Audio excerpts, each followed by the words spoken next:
Davam edirik digəri lizosom. Bir membranlı orqanoidlər dedik ki, endoplazmatik şəbəkə, daha sonra Golgi kompleksi və lizosomlardır.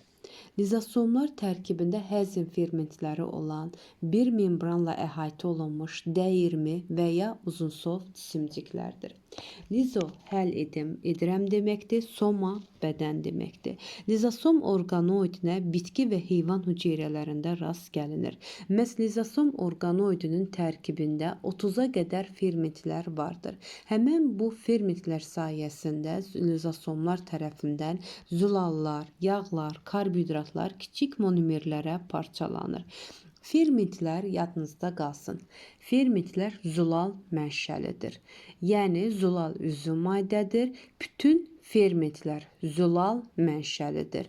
Lakin bütün zülallar ferment deyil. Buna diqqət yetirək. Və həmən bu fermentlər sayəsində üzvü maddələr monomerlərə parçalanır. Lakin sual ola bilər ki, məhz bu fermentlər harada əmələ gəlir? Həmən bu fermentlər dənəvər endoplazmatik şəbəkənin ribosomları tərəfindən sintez edilir. Çünki mən dedim ki, ribosomda zülal sintez olunur. Üzvü maddə olan ribosomda zülal sintez olunur. Həmən o zülal sayəsində fermentlər əmələ gəlir ki, bunlar da lizosomlar lizosomda fermentlər vasitəsilə üzvü maddələr mineral maddələrə parçalanır. Və lizosomlar üzvü həzm vakolu əmələ gətirir. Həmən bu həzm vakolları da həyata keçirən məhz fermentlərdir. Lizosomlar məhv olmuş hüceyrələrin, bəzən də bütöv orqanın itməsinə səbəb olur ki, məsəl üçün çömçə quyruğun quyruq hissəsində daha çox lizosomun olması ilə inkişaf dövründə ən sonda biz bilirdik ki, çömçə quyruqda quyruq hissə yox olurdu. Və orqanizmə xas olan yağlar yadınızda qalsın, dediklərimiz içərisində hamar endoplazmatik şəbəkədə əmələ gəlir. İnsan orqanizminə, misal üçün, insan orqanizminə xas olan yağlar hamar endoplazmatik şəbəkədə əmələ gəlir. Daha sonra biz dedik ki, keçənlər içərisində Golgi kompleksində, hamar endoplazmatik şəbəkədə, indi deyəcək plastitlərdə, yəni xloroplastlarda karbohidratların sintezi gedir. Dedik, membranlı və membransız orqanoidlər vardır. Məhz membransız orqanoidlərdən biri də ribosomlardır. Ribosomlar membran quruluşuna malik olmayan ribosomlar iki hissədən ibarətdir. Böyük və kiçik hissədən və bu hissəciklərin diametri bir-birindən ölçücə fərqlidir. Ribosomun tərkibi zülallardan və ribonüklein turşusundan, yəni RNT-dən təşkil olunmuşdur. Soruşula bilər ki, ribosomun tərkibi hansı maddələrdən təşkil olunub? Deyirik, zülallardan və ribonüklein turşusundan təşkil olunmuşdur.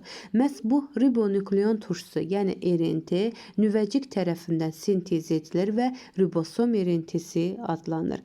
Məhz bu nüvəcikdə ribosomun, yadınızda qalsın, böyük və kiçik hissələri formalaşmağa başlayır.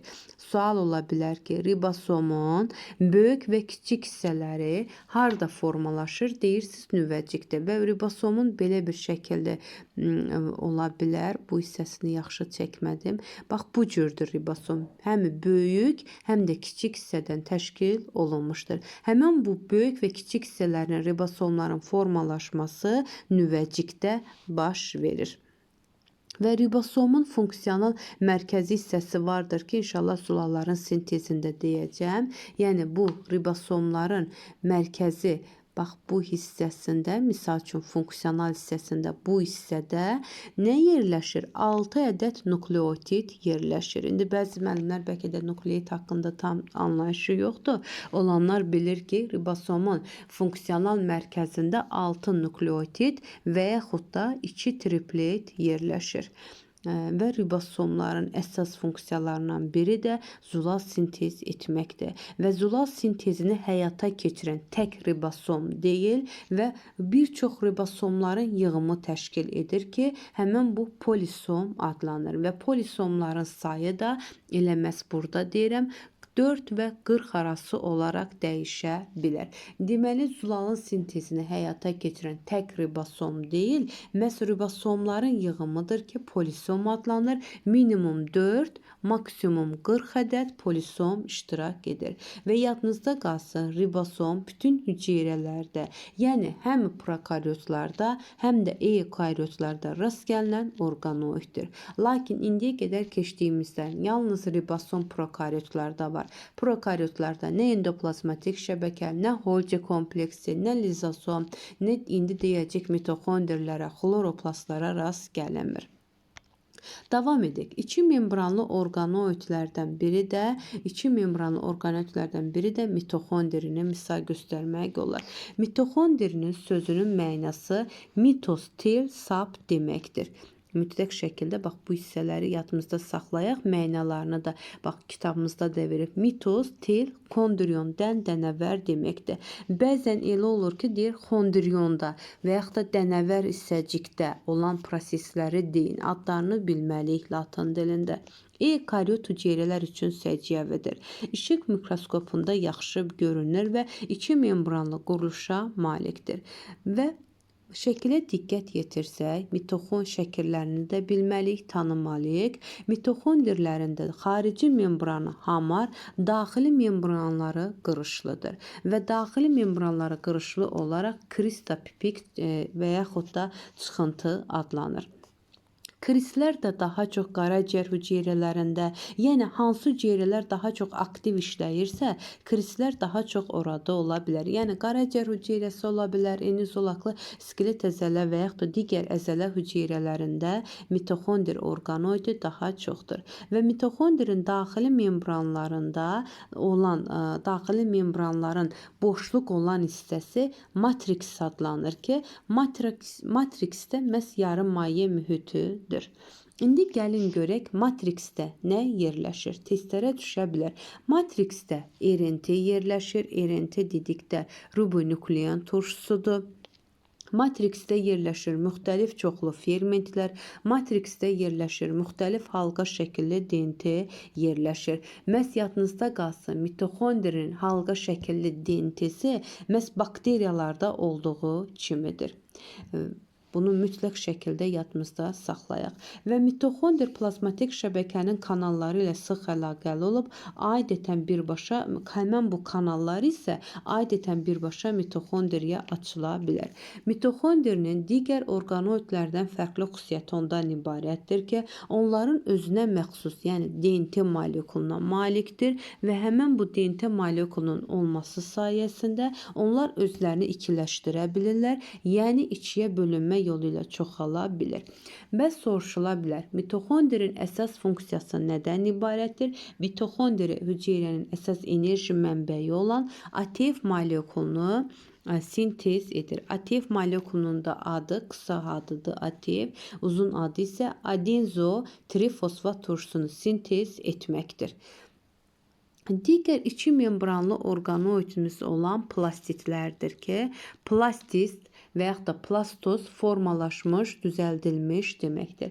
Plastitlər əsasən bitki hüceyrəsində olur, ali bitkilərdə və plastitlər özləri 3 tipə bölünür. Xloroplastlar, xromoplastlar, leykoplastlar. İndi xloroplastların dedik ki, plastoz formalaşmış, düzəldilmiş deməkdir. Xloroplastlarda quruluşlarına görə mitoxondriyə oxşayır. Həmişə xloroplastlarda mitoxondriləri testlərdə bir-birinə uyğunlaşma götürürlər. Hər ikisi özünə məxsus DNT-yə malikdir. Həm mitoxondr, həm xloroplastlar. Hər ikisi sayda bölünmə yolu ilə çoxalır. Hər ikisi sayını ikiləşmədə iştirak edir. Hər ikisi ATF sintez edir. Hər ikisi ATF sintez edir və s. Xloroplastlardan olan, gəlin görək, xloroplastların da xarici membranı hamar, lakin daxili membranları isə qırışlar adlanır və bunlarda qırışlar qranlar əmələ gətirir. Yadınızda qalsın, deməli, kristlər əmələ gətirirdi mitoxondrlər, qranlar əmələ gətirir xloroplastlar. Həmən bu qranlar isə indi keçəcəkdir. Qranlar üst-üstə yığılaraq tilokaloidi əmələ gətirir və tilokaloid də öz xarici xarici görünüşünə görə plazmatik membrana oxşayır.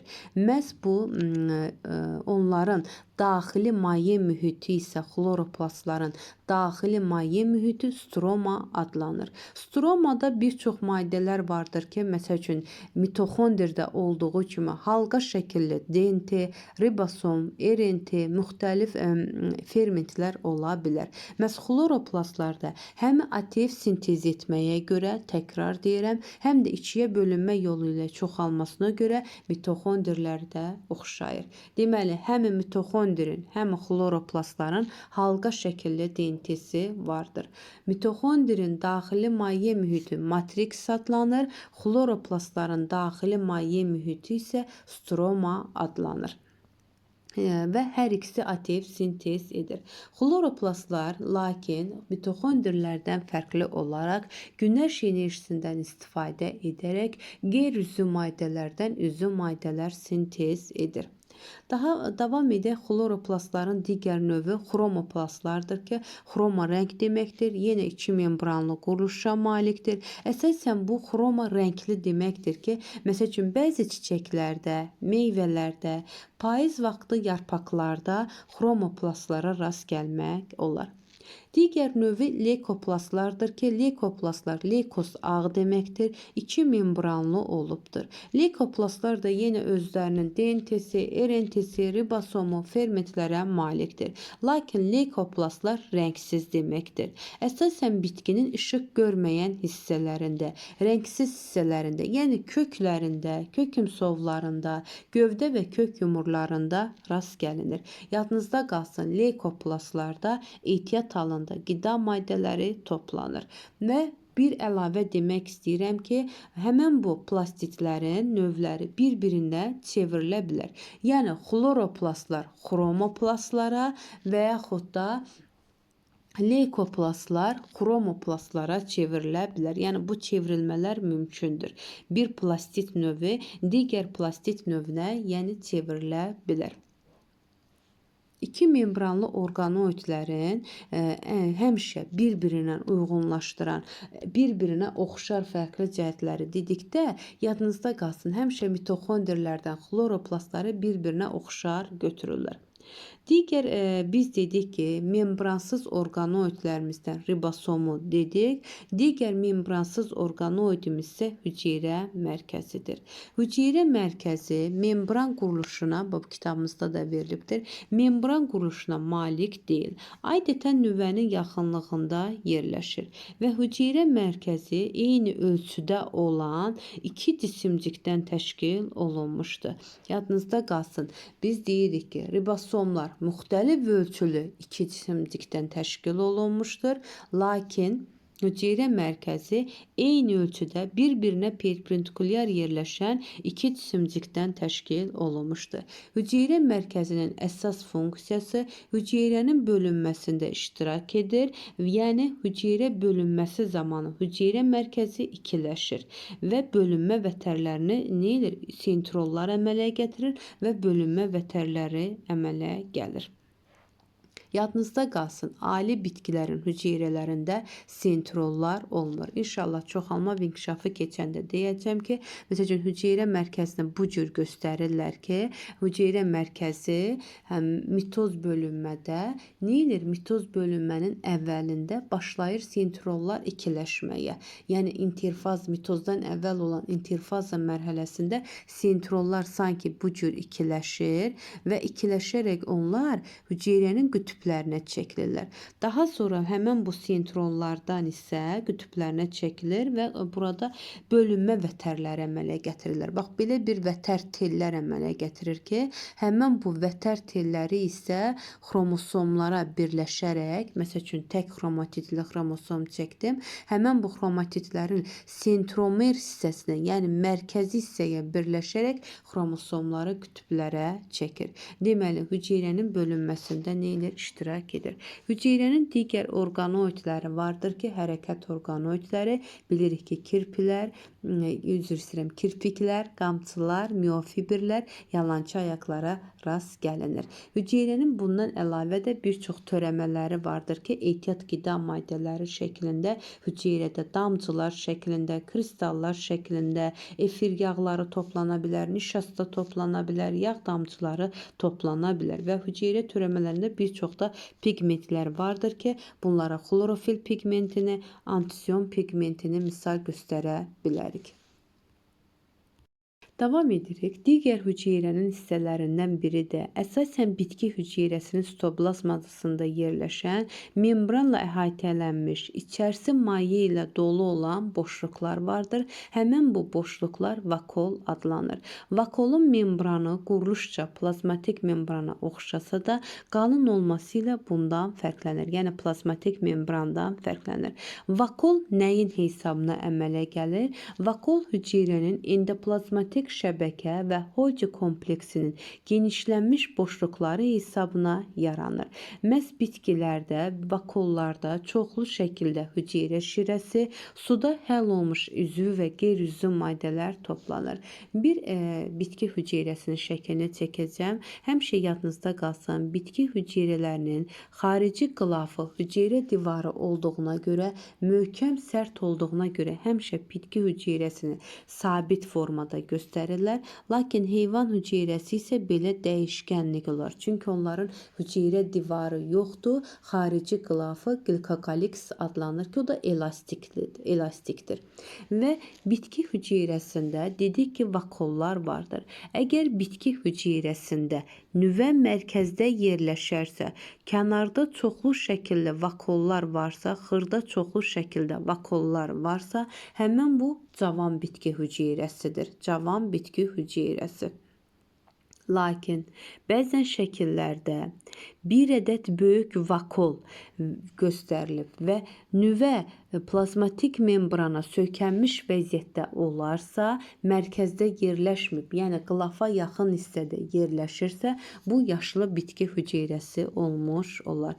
Testlərdə düşür, yəni bunların nə zaman yaşlı bitki hüceyrəsidir şəkilə baxdıqda, nə zaman cavan bitki hüceyrəsidir, bunu şəklə baxaraq müəyyən edə bilərik. Deməli, nüvə mərkəzdə yerləşərsə, ətrafında çoxlu şəkildə kiçik vakollar varsa, həmən bu cavan bitki hüceyrəsidir. Yox, bitki hüceyrəsində bir ədəd böyük vakol varsa, qılaf, nüvə qılafı hüceyrə plazmatik membrana yaxın sökənmiş vəziyyətdə olursa, həmən canlı isə necədir? Yaşlı bitki hüceyrəsidir. Bundan əlavə deyə bilərik ki, heyvan hüceyrələrində də, əsasən bir hüceyrəli heyvanlarda da vakollar vardır və bu vakollar bəzilərində ifrazat vakolları, bəzilərində isə həzm vakollarını əmələ gətirə bilər.